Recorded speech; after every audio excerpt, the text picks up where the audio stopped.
శ్రీమాత్రే నమః. ఓం శ్రీ కామాక్షి దేవ్యై నమః. ఆస్తిక బంధువులందరికీ నమస్సులు. మనము ఎన్నో యోగ తత్వాల గురించి, భారతీయ సనాతన సాంప్రదాయం యొక్క గొప్పతనం గురించి, భారతీయ యోగుల గురించి ఇలా ఎన్నో సత్సంగాలు చేసుకుంటున్నాము. ఈరోజు కూడా ఒక సాధువు గురించి చెప్తానండి. నిజంగా సాధకులు ఎప్పుడూ కూడా నిరంతరము నేర్చుకుంటూ ఉంటారు. అందుకే శ్రీ సద్గురు దత్తాత్రేయ స్వాముల వారు అన్నారు, నాకు 24 మంది గురువులు అని చెప్పి. సాధువుల యొక్క గొప్పతనం ఏది? నిరంతర విద్యార్థియే నిరంతర బోధకుడు అవుతాడని చెప్పి పెద్దలు చెప్పినట్లు, నేడు ఒక గొప్ప సాధువు గురించి, ఒక గొప్ప సాధకుడు గురించి మీకు చెప్తానండి. దీనిలో శీర్షిక ఏమంటే, తేలు నుండి జీవిత పాఠాన్ని నేర్చుకున్నటువంటి సాధువు అనేటువంటి అంశము. నేడు వినడానికి చిత్రంగా ఉండొచ్చు మిత్రులారా, కానీ నేర్చుకునే గుణం అంత గొప్పది. మనము నేర్చుకోవాలంటే చివరి శ్వాస వరకు నేర్చుకోవడానికి ఎన్నో విషయాలు ఉన్నాయి. అలా ఒక గొప్ప సాధువు గురించి మనం మాట్లాడదాం. ఒక సాధకుడు గంగానది ఒడ్డున కూర్చొని సాధన చేసుకుంటున్నాడు.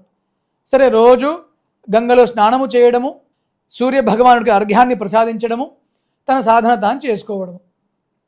రోజు మాదిరిగానే ఈ యొక్క సాధువు గంగానదికి పవిత్ర స్నానానికి వెళ్ళాడు.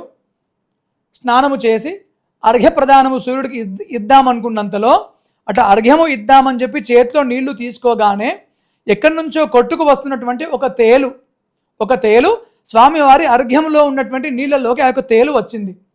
రాగానే సాధువు చూశాడండి, అయ్యో ఈ తేలు పాపం ఈ గంగా ప్రవాహములో ఇంకాస్త ముందుకు కొట్టుకుపోతే తేలు మరణిస్తుంది అని చెప్పి, సరే ఎట్లాగో అర్ఘ్యము యొక్క ముద్రలోకి నీళ్లతో పాటు తేలు వచ్చింది కాబట్టి ఈ తేలును కాపాడుదామని చెప్పి, ఒడ్డుకు వదిలేద్దామని చెప్పి తను ఈ నీళ్ల ద్వారానే తేలును తీసుకుని ఒడ్డుకు నడుస్తున్నాడు. తేలు కదండి, దానికి ఏం తెలుస్తుంది?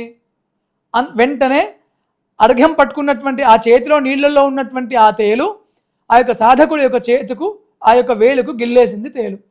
రక్తము కారుతుంది. వెంటనే సాధువు వదిలేశాడు నీళ్ళల్లో నొప్పికి. అయినా సరే మళ్ళొకసారి కూడా నీళ్లతో పాటు తేలును తీసుకున్నాడు. మళ్ళీ ఒడ్డుకు వదిలేద్దామనుకున్నాడు. మళ్ళీ వెనుకకు తిరుగుదామనుకున్నంతలోనే మళ్ళీ తేలు కాటేసింది. మళ్ళీ రక్త ప్రవాహము. మళ్ళీ వదిలేశాడు. మళ్ళీ 3వసారి కూడా తేలును కాపాడదామని చెప్పి నీళ్లతో పాటు తేలును కూడా పైకి తీసుకున్నాడు.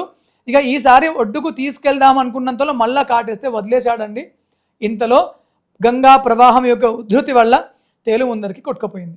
సరే, తన అర్ఘ్య ప్రదానం చేసుకొని వచ్చేసి ఆ యొక్క ప్రవాహంలో కొట్టుకుపోతున్నటువంటి ఆ తేలును చూస్తూ నది ఒడ్డున ఈ యొక్క సాధువు సాష్టాంగంగా నమస్కరిస్తూ ఆ యొక్క తేలును చూస్తూ, కొట్టుకుపోతున్న తేలును చూస్తూ నమస్కరిస్తూ, ఓ తేలు, నీ అంత అంకిత భావాన్ని నాకు కూడా ప్రసాదించు అని చెప్పి సాష్టాంగంగా తేలుకు నమస్కరించాడండి.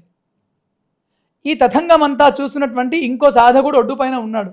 అంటే ఆ యొక్క దిబ్బ పైన ఉండి పైకి వస్తున్న సాధకుడిని చూసి, ఏమయ్యా పిచ్చివాడివా, నేను చూస్తూనే ఉన్నా, ప్రవాహంలో తేలు కొట్టుకు వస్తుంది, చేతిలోకి వచ్చింది నీ అర్ఘ్యంలోకి, నువ్వు కాపాడదామనుకున్న ప్రతిసారి నిన్ను కుడుతూనే ఉందే, నీకు రక్తస్రావము చేస్తూనే ఉందే, అయినప్పటికీ కాపాడదాం అనుకున్నావు, చివరికి నీతో కాక అది వెళ్ళిపోయింది. నీకు 3 సార్లు కాటేసి ఆ మాత్రమైనా కొంత విషము నీలో ప్రవేశపెట్టిన తేలుకు అది కొట్టుకుపోతూ ఉంటే సాష్టాంగంగా నమస్కారం చేసి దాని అంకిత భావం అడుగుతున్నావి, పిచ్చివాడివా, నీకు దానిలో ఏం కనిపించినయ్యా అని ఇంకో సాధకుడు ఈ సాధువుని అడిగితే, అప్పుడు ఈ సాధువు అంటున్నాడు, నిజంగా ఈ క్షణంలో నాకంటే తేలే గొప్పది,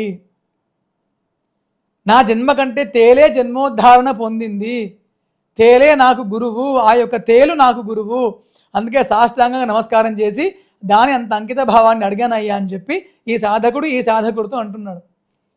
అంత అంకిత భావం దానిలో ఏం కనిపించిందయ్యా నీకంటే, అప్పుడు ఈ అర్ఘ్య ప్రదానానికి వెళ్ళినటువంటి సాధకుడు చెప్తున్నాడు, చూడు మిత్రమా, తేలు అనేటువంటి జీవి ఉపాధికి పరమాత్ముడిచ్చినటువంటి జన్మ ధర్మం ఏమి అంటే, తేలు జన్మకి పరమాత్ముడిచ్చినటువంటి ధర్మం ఏమి? కుట్టడము. తేలు అనేటువంటి జీవికి భగవంతుడిచ్చిన జన్మ యొక్క ధర్మము కుట్టడము.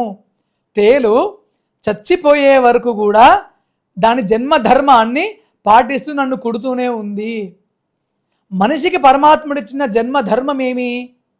మానవత్వము కాపాడడము. చచ్చేదాకా అది కుడుతూ కీటక తత్వంలో అది గెలిచింది. నేను దాన్ని కాపాడడంలో మానవత్వ ధర్మంలో మాత్రం ఓడిపోయాను.